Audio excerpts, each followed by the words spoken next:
আজকে হবে ডিমের রেসিপি। সেজন্য আমি ডিমকে সিদ্ধ করে চুলে রেডি করে নিয়েছি। পেঁয়াজ টমেটো সব কিছু কেটে নিয়েছি। এখন আমি রান্না করব ডিমের রেসিপি। সেজন্য চুলার উপর কড়াই বসিয়ে দিয়েছি। এটার উপর দিয়ে দিচ্ছি তেল। কিছুক্ষণ তেল দিয়ে এমনি কড়াই চুলার উপর বসিয়ে রেখেছি। তার ভিতর দিয়ে দিচ্ছি কিছু পরিমাণে লবণ, যাতে ডিমগুলো কড়াইয়ের ভিতর লেগে না পড়ে। সেজন্য কড়াইটা বেশিক্ষণ জাল খাওয়াচ্ছি।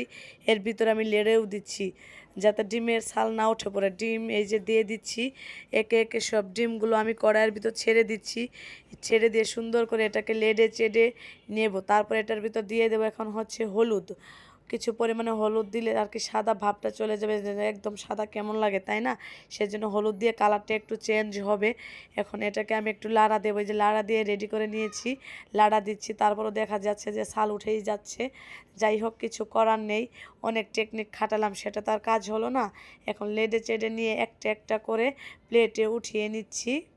উঠিয়ে নেওয়ার পর্ব শেষ হলো। এখন আমি কড়াইয়ের ভেতর দিয়ে দেব একটা জিনিস, সেটা সিগারেটই থাকলো।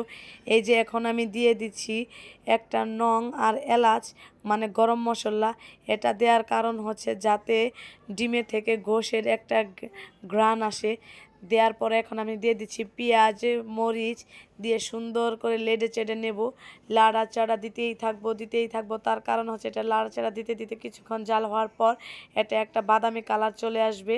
যখন বাদামি কালার চলে আসবে তখন আমি এটার ভিতর দিয়ে দিচ্ছি একটু রসুন বাটা। এখন জিরা বাটা দেবো না, এটার ভিতর দেবো হচ্ছে জিরা ফাঁকি, সেজন্য এখন জিরা বাটা দিচ্ছি না। এখন এটার ভিতর দিয়ে দিচ্ছি হচ্ছে মরিচের গুঁড়া, হলুদের গুঁড়া, স্বাদ মতো লবণ। এই যে লবণটাও দিয়ে দিয়েছি। এখন দেব পরিমাণ মতো পানি।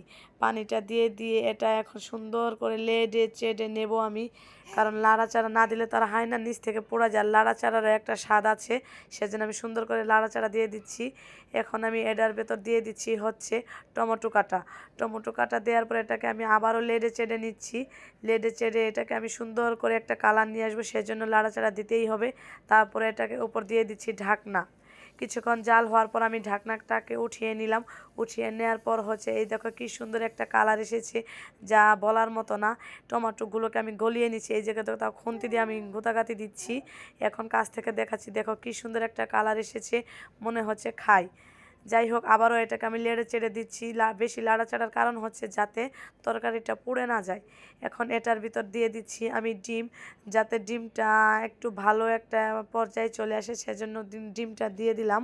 ডিম দেওয়ার পর দিয়ে দিলাম পরিমাণ মতো পানি। পানি দেওয়ার পরে দেখে যে কিছু টকবক করছে, এখন এটাকে আমি ঢেকে দিলাম। তারপর দেখো ঢাকনা উঠিয়ে দিলাম। কিছুক্ষণ পর সুন্দর গুড়ের মতো ডাকাডাকি শুরু করে দিয়েছি। আবার আমি লেড়ে চেড়ে দিচ্ছি। ওই যে বললাম যে যাতে পোড়া না যায়, সেজন্য আমি এটাকে লেড়ে চেড়ে দিচ্ছি।